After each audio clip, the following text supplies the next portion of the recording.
Tu te donnes à fond, tu te formes, tu bosses ton mindset, mais malgré ça, tu stagnes, tu n'avances pas comme tu voudrais. Et si le problème, ce n'était pas toi, et si le problème, c'est ce qui t'entoure.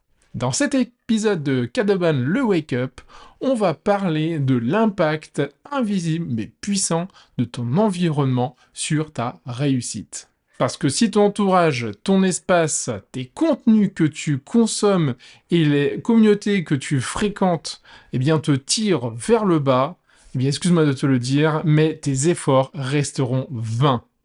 Aujourd'hui, tu vas découvrir la stratégie des 5 cercles de l'environnement. Un plan clair pour reprendre et le contrôle sur ta vie et ton business.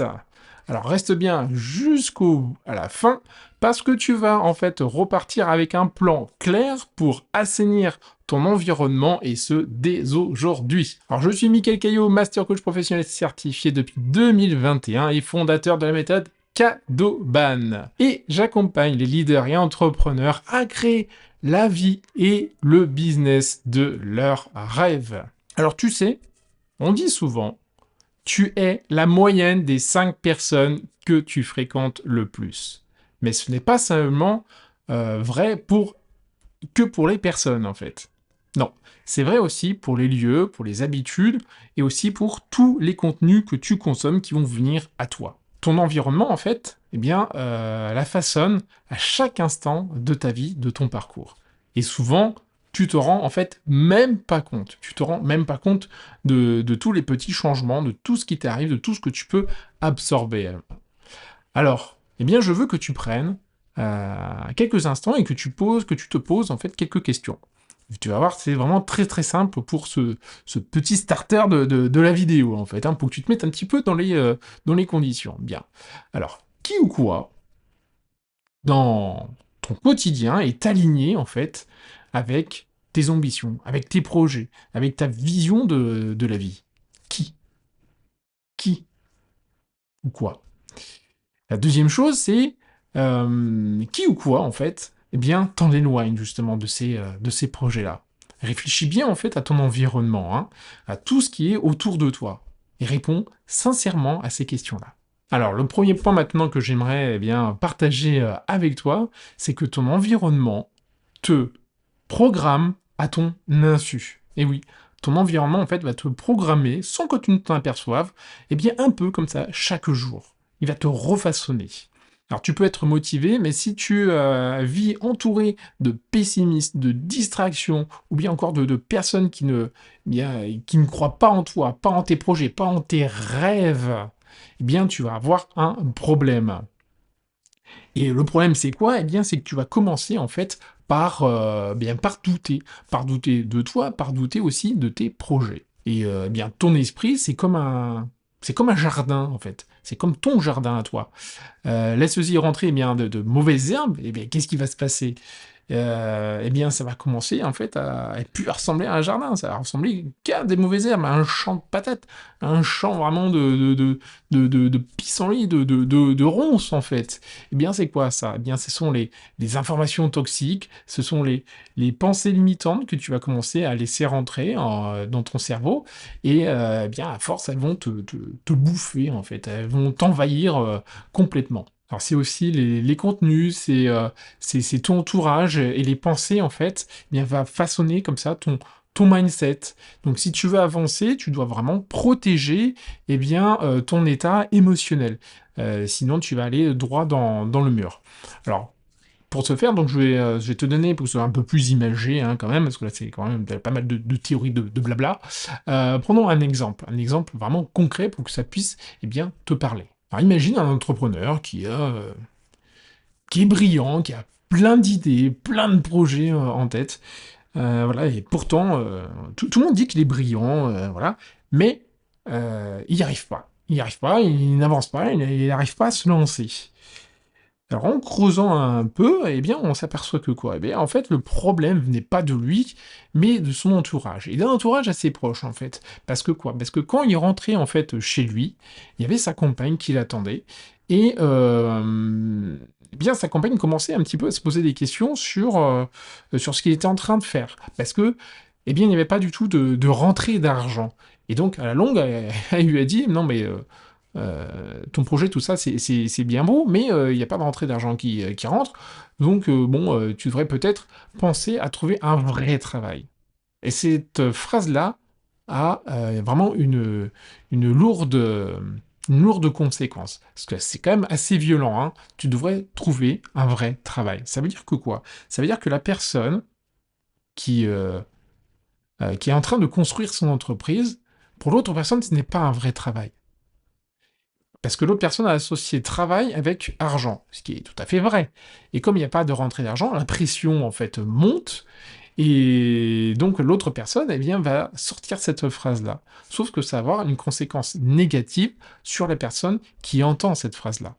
Donc si jamais tu es dans ce cas-là, essaye d'enrayer en fait ce processus-là et de parler directement à la personne pour eh bien, communiquer et faire descendre un petit peu la pression, et en lui disant tout simplement, en lui rappelant pourquoi c'est important ce projet-là pour toi, quel va être le deadline et les limites que tu t'es fixé, et soyez vraiment au clair, bien, vous vivez en couple, donc tous les deux, à ce sujet-là.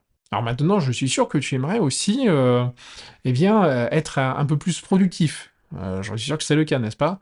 Eh bien, écoute bien la suite. On va aborder donc justement ce deuxième point. Le deuxième point, c'est qu'est-ce que c'est? Eh bien, c'est ton espace. C'est ton espace de travail. Eh bien, chasse que cet espace de travail-là, c'est en fait ton cerveau extérieur. Alors, c'est quoi exactement le cerveau extérieur? Mais à quoi ça correspond? Eh bien, quand tu as un bureau, qui est mal rangé, qui est vraiment en désordre, en pagaille totale, hein, et ne me parle pas, ne me dis pas que tu es créatif. Non, c'est tout simplement que tu es bordélique, tu n'as pas appris à ranger, tu n'es pas assez carré, tu n'es pas assez ordonné, et ton bureau, il ressemble à rien. Eh bien, ton bureau reflète en fait ton esprit. Et le pire de ça, c'est qu'un bureau mal rangé, désordonné, etc., et, eh bien, va te pourrir la vie émotionnellement. Parce qu'il y aura toujours en fait des éléments qui vont te gâcher ta concentration, ton focus par rapport à ce que tu souhaites accomplir, ce que tu souhaites apprendre, et tu vas être au ralenti, tu vas être beaucoup moins productif. Et ça, c'est des choses vraiment à éviter et à bien comprendre, et ne pas se cacher derrière «je suis un créatif». Tu peux être créatif et ordonné et bien rangé. Ça ne veut strictement rien dire de dire «je suis créatif». Non, je m'invente une excuse.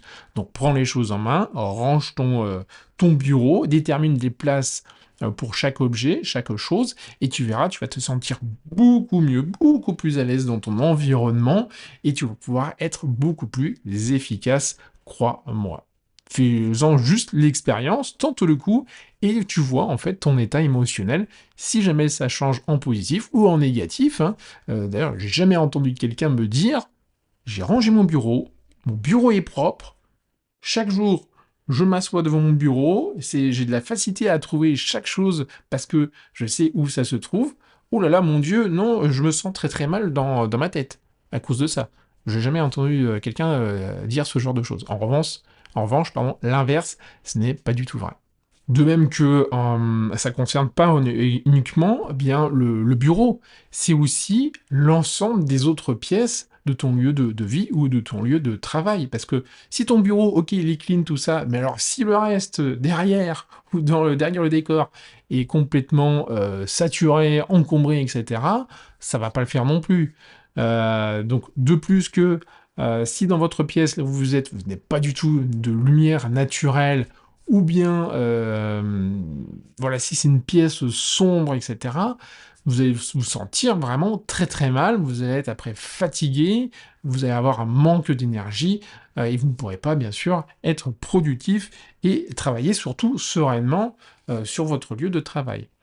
De même que, parce que là on a parlé de l'encombrement, on a parlé donc de la lumière, mais c'est pareil au niveau du bruit.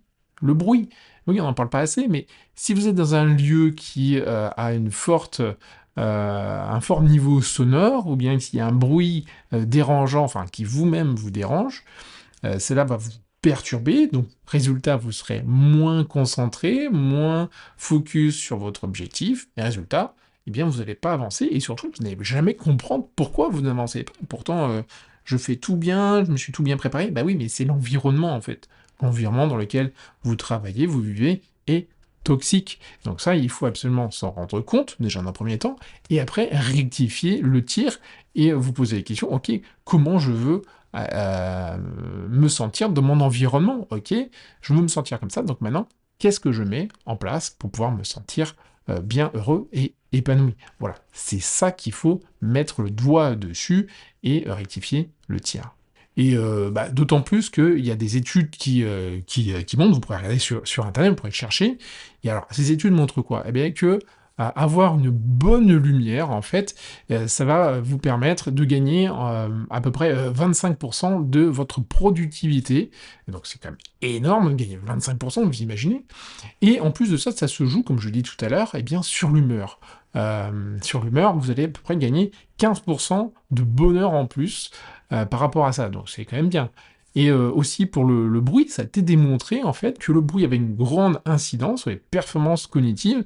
C'était à peu près de l'ordre de 66%. Alors là, ça explose tout. Hein, le niveau sonore, ça explose vraiment au niveau de la performance. Donc c'est des choses vraiment à ne pas négliger, encore une fois. Alors maintenant, voyons le troisième point. Donc qu'est-ce que c'est le troisième point? Qu'est-ce que je voulais aborder? C'était l'information en fait que tu consommes chaque jour, à chaque instant, eh bien créer ton univers mental. C'est ça qui va un petit peu transformer ton mental. Donc c'est vraiment quelque chose aussi d'assez important. Pourquoi? Eh bien parce que si tu passes tes journées en fait à scroller les réseaux sociaux, Instagram, YouTube, TikTok, etc., qu'est-ce qui va se passer? Ou bien tout simplement aussi à écouter les informations télévisuelles hein, qui sont un petit peu anxiogènes, surtout en ce moment par rapport à tout ce qui se passe, hein, la guerre, etc. Ou même, encore une fois, à lire aussi des messages, hein, tout simplement toxiques, parce qu'il n'y a pas que le multimédia, il y a aussi les messages que vous consommez, les journaux que vous consommez. Eh bien, en fait, ton cerveau, attention, ça va faire mal, devient une poubelle. C'est une poubelle, un réceptacle en fait à émotions négatives. Et bien petit à petit, ça va se transformer toutes ces neurones-là en des mini-poubelles. Voilà. Et finalement, des mini-poubelles, vous les assemblez, ça devient une grosse poubelle, une grosse ordure.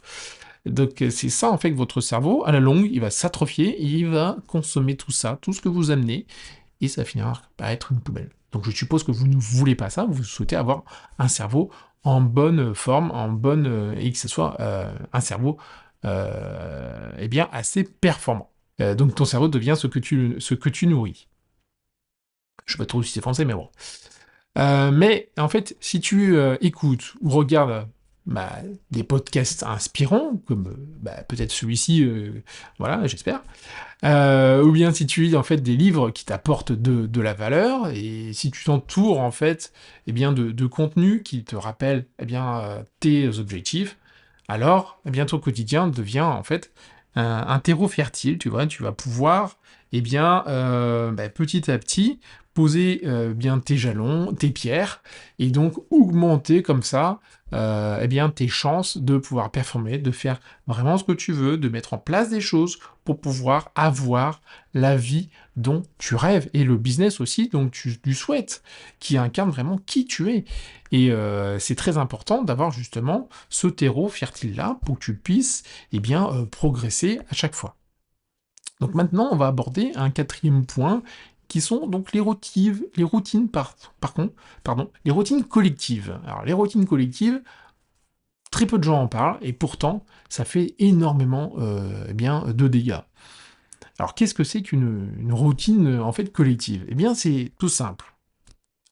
Par exemple, tu rentres le soir chez toi, il y a ta famille qui est là, il y a tes amis, et tous les soirs, hein, je dis tous les soirs, ça se répète. Tu entends en fait les gens qui se plaignent, donc ta famille, tout ça, qui se plaignent, qui disent que les choses vont mal, qu'il n'y a plus du tout d'argent, que la santé est mauvaise. Enfin, ça devient vraiment un environnement très hostile. Eh bien ça va te, non pas nourrir, au contraire, ça va en fait te façonner une nouvelle routine chez toi et ça va s'ancrer comme ça petit à petit. Si tu vas le prendre, tu vas le nourrir et toi tu vas changer au fil du temps. Tu n'étais peut-être pas comme ça, tu n'étais peut-être pas négatif, mais à la longue tu vas le devenir à cause de cette routine-là, eh bien de ton cercle familial, de ton cercle d'amis ou même de travail. Donc là, ce qu'il faut faire, c'est en prendre conscience, toujours, bien sûr, en premier déjà, mettre le doigt dessus et l'accepter, ok, très bien. Maintenant, faut aller au-delà. Qu'est-ce que je peux faire, en fait? Eh bien, tu vas changer la routine. D'abord, il faut en parler aux gens pour qu'eux aussi puissent s'en apercevoir. Et tu vas en mettre en place des nouvelles habitudes. Tu peux aller sortir avec eux dans la forêt, marcher tout simplement, faire du vélo, discuter d'autres choses, voilà. Tu peux même, le soir, avec tes enfants, si tu en as, ou une compagne ou un compagnon, eh bien pourquoi pas jouer à un jeu de société, faire un jeu d'échecs ou faire un jeu de Go. Voilà, au lieu de toujours broyer du noir, d'avoir des esprits comme ça un petit peu négatifs, ça sera vraiment beaucoup plus, positif. Et si vraiment les autres personnes qui sont à côté de toi continuent toujours à alimenter comme ça bien avec des choses négatives, voilà, c'est peut-être que ces personnes-là ont un besoin de s'exprimer, et ce qui est tout à fait bien, mais répéter à la longue, ça sera néfaste, donc pour toi, mais aussi pour eux. Donc peut-être aussi les amener à leur faire comprendre qu'ils ont un besoin de changement, en fait, et de dire aussi que toi, cette situation-là ne te convient pas. Bien sûr, tu leur dis avec toute la gratitude et la bienveillance que tu as pour eux, ok?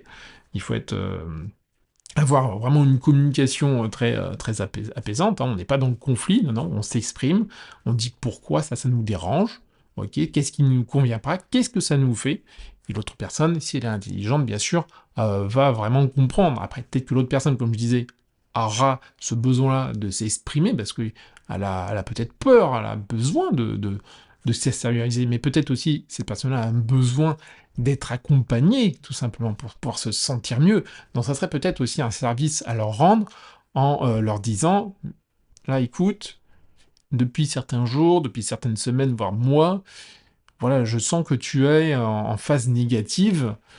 Euh, voilà ce que je peux te proposer. Je peux te proposer par exemple un coach. Tu peux aussi lui dire, tu peux aller voir un psychologue pour qu'il puisse un petit peu t'aider à gérer un petit peu tes émotions, tes angoisses, tes peurs que tu ressens. C'est un besoin. Des fois aussi, les gens, quand ils parlent comme ça, c'est qu'ils ont un besoin de dire help, aide-moi, aide-moi. C'est pas dit clairement, mais des fois, c'est ce que ça veut dire. Donc il faut prêter un petit peu attention à tout ça, à cet environnement toxique et négatif qui n'est pas rédhibitoire, mais il faut en se rendre compte et agir après, bien sûr, en conséquence. Donc maintenant, on va aborder le cinquième point, ce sont les croyances. Alors, les croyances limitantes que peuvent avoir ton groupe de travail, ou même ça peut être aussi ton groupe d'amis, de famille. Parce que chaque personne a ses propres croyances, bonnes ou mauvaises, qui vont les dynamiser ou bien qui vont les freiner par rapport à ce qu'ils souhaitent. Mais ce que l'on dit rarement, c'est que les croyances aussi de ces personnes-là, eh bien, peuvent aussi vous affecter. Parce que vous vivez avec ces personnes-là. Vous les côtoyez tous les jours. Et bien sûr, vous parlez avec eux. Et donc forcément, ils ont des avis, ils ont des croyances, et ils vont vous les partager. Mais ce n'est pas forcément les vôtres. Mais ça peut vous freiner également. Donc il faut bien faire attention à choisir en fait bien ces personnes-là. Et vous pouvez pas parler de tout et n'importe quoi avec certaines personnes. D'autres vont être très bien pour pouvoir partager tes projets, ta vision, tes rêves, et d'autres, tu sais que non. Si tu leur partages ça, ils vont te balancer à la figure leurs propres croyances limitantes, et toi, ça risque peut-être de t'affecter si tu n'as pas vraiment un mental d'acier, un mental qui te dit non, non, mais moi, je sais ce que je vaux, je sais où je veux aller, mes croyances, elles sont ici, je sais qu'elles sont bonnes par rapport à mes projets, l'autre personne a ses propres croyances, très bien, elle a le droit de ne pas penser comme moi, mais moi, ce n'est pas ce que j'ai envie d'entendre. Donc il faut qu'on dise eh bien, en anglais, protect your dream. Donc là, c'est pareil, en fait. Vous protégez vos rêves, vous protégez vos projets en parlant uniquement aux personnes qui vont aller dans votre sens, dans votre vision. Et c'est pas parce que vous faites ça que les autres personnes, vous allez les mettre de côté. Non, vous allez continuer à les côtoyer, etc. Mais vous allez parler de totalement autre chose, hein. Il ne s'agit pas de couper les ponts avec ces personnes-là. Il s'agit de choisir les personnes en fonction du type de sujet, en fait, tout simplement. Parce qu'il y a certaines personnes qui vont être ouvertes et d'autres non. Et c'est normal, on est des êtres humains, chacun est différent, on voit les choses différemment aussi. Donc voilà, c'est à vous de juger tout ça et d'en parler même autour de vous, tout simplement pour voir un petit peu ce qu'il en est. Et donc d'ailleurs, je serais très curieux de savoir ce que vous pensez de ça. Donc je vous invite à écrire votre réponse dans les commentaires en dessous donc de cette vidéo. Et si vous regardez en podcast, il faudra regarder les vidéos et poster votre commentaire juste en dessous. Voilà, petite aparté. Allez, très bien. Maintenant, on va passer à la partie 2 de cette vidéo. J'espère que vous êtes toujours avec moi. N'hésitez pas à boire un petit coup d'eau. Alors, bien sûr, peut-être que la moitié déjà, voire même plus, des personnes qui nous regardent, nous écoutent, sont déjà parties scroller bien, les réseaux sociaux ou vaquer à d'autres occupations. Chacun est libre de faire comme il le souhaite. Mais si vous êtes là, si vous avez regardé cette vidéo-là, ou bien podcast, si vous l'avez écouté, c'est qu'il y a quelque chose derrière, c'est que vous souhaitez vraiment avancer.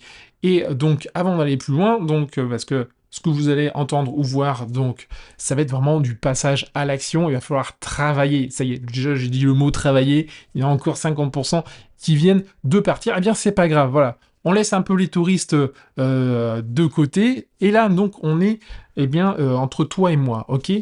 Et là, on va taper dans le dur maintenant, on va y aller, on va passer à l'action, parce que tout ce que j'ai dit précédemment, c'était vraiment bien, c'est de la théorie, voilà, etc.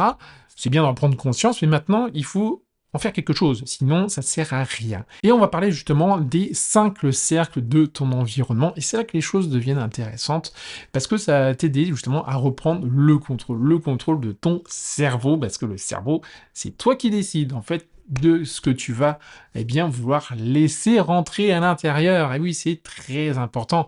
C'est comme ça que tu vas pouvoir accepter tes émotions et après pouvoir mieux les gérer et bien sûr pour pouvoir aussi diminuer cette intensité émotionnelle et c'est ce qu'on va voir de suite. Donc le premier cercle c'est quoi? Eh bien justement c'est ton esprit. C'est la première pièce en fait que tu dois nettoyer tous les matins. Ok, c'est la première pièce. Alors comment faut faire pour nettoyer ça? Je suppose que tu as une petite idée. Tu as de la méditation en pleine conscience. Tu as le yoga, tu peux faire une marche, tu peux aller marcher dans la forêt. Bon, peut-être pas le matin si tu le fais à 5 heures du matin, quoique. Mais voilà, simplement une marche autour de chez toi. Tu peux aussi faire comme moi je le fais, si t'aimes bien les jeux de société, notamment le jeu de Go. Moi j'aime bien le matin, je me pose devant mon jeu de Go, et qu'est-ce que je fais? Eh bien, ça me permet de méditer. En fait, je prends une pierre et je la pose, ok, sur mon goban ici. Ça me fait vraiment un bien fou. Ça me fait un bien fou, pourquoi? Parce que, regardez, j'entends le bruit des pierres, et ça déjà, au point de vue mental, ça me fait du bien. Vous pouvez essayer vous-même, vous pouvez faire autre chose. Voilà. Et après, le simple geste, poser comme ça la pierre sur le goban, ça permet aussi de méditer, de réfléchir, de se laisser aller avec les pensées. Vous n'êtes pas obligé de jouer, voilà, de concentrer. Non, vous laissez le geste, vous laissez le flux en fait, le flux passer. Et c'est ça qui est important. C'est pareil, quand vous allez marcher, vous laissez comme ça votre esprit euh, vagabonder. Quand vous faites de la méditation en pleine conscience, à un moment donné, vous avez des émotions, vous avez des pensées qui vont venir. Donc il faut les accepter, tout ça. C'est ça, en fait, nettoyer votre esprit. C'est essayer de faire de le vide, ok, d'accepter, en fait, les choses qui vont venir à vous. Et c'est ok, même si c'est des choses pas très plaisantes. C'est ok, il faut être ok avec ça. Et une fois que vous avez fait ça, après vous pouvez prendre un cahier et vous notez tout. Ça va être un excellent exécutoire. et ça va permettre comme ça de nettoyer eh bien, votre cerveau, votre esprit. Donc maintenant, le deuxième cercle, donc c'est eh bien, votre espace physique. Donc comme on l'a vu, c'était donc de bien ranger votre environnement, votre bureau, les autres pièces aussi, de là où vous vivez, de là où vous travaillez, c'est très très important d'optimiser vraiment votre lieu de vie, de voir quelles sont les choses qui sont superflues. Donc c'est ça qu'il va falloir faire. Donc la question c'est qu'est-ce que tu vas éliminer aujourd'hui de ton espace de travail, de ton espace de vie? Qu'est-ce que tu vas faire? Prends une feuille, prends ton carnet et note-le dès maintenant. Qu'est-ce que tu vas enlever? Regarde autour de toi. Qu'est-ce qui n'est pas à sa place? Qu'est-ce qui te frustre? Qu'est-ce qui t'agace? Qu'est-ce que tu n'aimes pas voir dans ton environnement? Et fais-y attention et prends un remède pour cela. C'est vraiment très très simple à faire. Bon, maintenant, le troisième cercle, c'est quoi? Eh bien, c'est l'entourage. Le premier cercle de l'entourage, c'est l'entourage proche, ok? Essaye de faire, on va dire, un audit, en fait, des personnes que tu côtoies chaque jour, dans lequel tu passes le plus clair de ton temps, et pose-toi la question. Pose-toi la question à savoir, quelles sont les personnes qui te nourrissent? Quelles sont les personnes qui sont favorables à tes projets, qui vont dans ton sens? Quelles sont les personnes qui te motivent, qui t'encouragent, qui te soutiennent tous les jours? Note-les. Et à l'inverse, eh bien, quelles sont les personnes qui sont, entre guillemets, j'ai bien dit entre guillemets, qui sont néfastes pour toi, qui sont négatifs? Note-les aussi et prends-en connaissance et surtout prends eh bien des actions pour ce faire. Ok, ce qu'on a vu tout à l'heure dans la première partie, serre-toi-en maintenant ici. Bien. On va s'attaquer maintenant à au quatrième cercle. Et le quatrième cercle, c'est le contenu. Donc c'est pareil pour le contenu. Donc fais un peu une liste, regarde un petit peu ce que tu consommes eh bien, comme contenu, comme réseaux sociaux. Combien de temps tu passes sur les réseaux sociaux? Maintenant, voilà, je ne l'ai pas là, vous voyez mon téléphone, mais maintenant sur les smartphones, vous pouvez avoir, notamment sur Apple, Android, je ne sais pas, mais sur les téléphones, sur Apple, vous pouvez voir combien de temps vous passez chaque jour sur les réseaux sociaux. Essayez de regarder, vous serez surpris de voir combien de temps vous passez sur les réseaux sociaux. Alors ça peut être d'un point de vue professionnel, oui, on en a besoin d'un point de vue professionnel. Mais même encore là, regardez combien de temps vous passez dessus. Est-ce que vous pouvez pas optimiser un petit peu ce temps-là? J'ai rien contre le divertissement, hein. Mais il faut savoir après ce qu'on veut dans la vie. Parce que pendant ce temps que vous vous divertissez, vous mettez du temps dans le divertissement, mais ce temps-là, vous ne mettez pas ça dans votre projet. Vous passez pas non plus du temps avec votre famille, avec votre amis, sur vos passions. Non, vous scrollez, vous scrollez. Ça vous sert à quoi au final? Oui, le cerveau, il vous dit ah ça fait du bien, ça fait du bien. Vas-y continue, peut-être que je vais tomber sur quelque chose. Mais le grand perdant, ça va être vous au final. Parce qu'une fois que vous allez fermer votre téléphone, si vous réussissez, vous dire oh là là, mais je viens de passer une demi-heure à scroller, pour rien, et en attendant, j'aurais pu faire autre chose. J'aurais pu produire des choses, produire de l'écrit, produire des vidéos, si jamais vous avez un business. Vous auriez pu faire tout ça, mais non, vous ne l'avez pas fait. Donc rendez-vous compte des choses et prenez des décisions, actez-les. Faites-vous un contrat si jamais ce n'est pas assez. Vous pouvez aussi eh bien, mettre votre téléphone dans une autre pièce. Vous pouvez l'éteindre. Il y a plein de petites choses que vous pouvez mettre en place. D'ailleurs, ça fera peut-être l'objet d'une vidéo concernant donc, les habitudes, comment vraiment ancrer et comment créer vraiment de bonnes habitudes avec vraiment plein d'astuces. J'ai plein de choses à vous partager à ce sujet-là. D'ailleurs, si vous êtes intéressé, laissez-moi un commentaire donc en dessous pour que je puisse vraiment voir si ça vaut le coup pour vous ou pas d'avoir ce type de vidéo. Allez, on continue. Je regarde un petit peu qu'est-ce que j'aurais un petit peu manqué. Oui, c'était la cinquième chose. Donc c'est le cercle de la communauté. Donc qu'est-ce que c'est? Eh bien, choisissez vraiment les groupes dans lesquels vous souhaitez participer, les masterminds aussi. Essayez d'en trouver un mastermind dans lequel vous êtes à l'aise, qui vous apporte beaucoup. Si jamais ça ne vous apporte pas, ne restez pas dedans. essayez de rechercher cela. Ou bien ça peut être aussi des forums, même si ce n'est plus vraiment à la mode actuellement, mais pourquoi pas? Ça peut être ce genre de choses. Essayez de trouver vraiment bien des gens qui vous poussent à progresser, qui vous poussent dans la bonne direction, qui ont à peu près la même mentalité que vous voyez? Ça va être ça, votre mission, si jamais vous l'acceptez. Ok, donc, pour finir, eh bien, pour chaque cercle, pardon, j'aimerais que vous choisissiez eh bien une action simple à faire. Ok, prenez ces 5 cercles-là et décidez d'une seule action à réaliser. Alors, qu'est-ce que nous avons vu dans cette vidéo? On va faire un petit récapitulatif. On a vu que bien ton environnement, ça te façonnait la façon dont tu bien réfléchis, la façon dont tu vas faire tes actions en fait. Comment cet environnement eh bien réagit chez toi, comment ça a un lien en fait avec qui tu es, avec comment tu fais les choses. Ça, c'est la première chose. La deuxième chose, eh bien, tu as le pouvoir en fait de changer. Mais tu vas pas faire un gros changement comme ça. Non, ça va pas être aussi simple que ça, malheureusement. Non, il faut y aller, eh bien, pierre après pierre. Tu poses une première action, ok. Après, tu vas en poser une deuxième. Et tu vas avancer comme ça, petit à petit. Vous voyez, à force de poser comme ça, eh bien, des actions, eh bien, mis bout à bout, à force, qu'est-ce que ça fait? Eh bien, vous allez vous créer en fait une base solide, ok? Vous allez pouvoir vous créer un environnement sain. Mais il faut pas essayer de tout faire d'un seul coup. Pourquoi? Parce que ça risque d'être désordonné. Vous allez perdre en motivation. Non, il faut essayer de faire pierre après pierre, ok? Voilà, c'était vraiment le message que je souhaitais passer, eh bien, dans cet épisode de Kadoban, le Wake Up. J'espère que cette vidéo vous a plu. Si vous a plu, eh bien, laissez-moi donc un petit pouce bleu, ça fait toujours plaisir.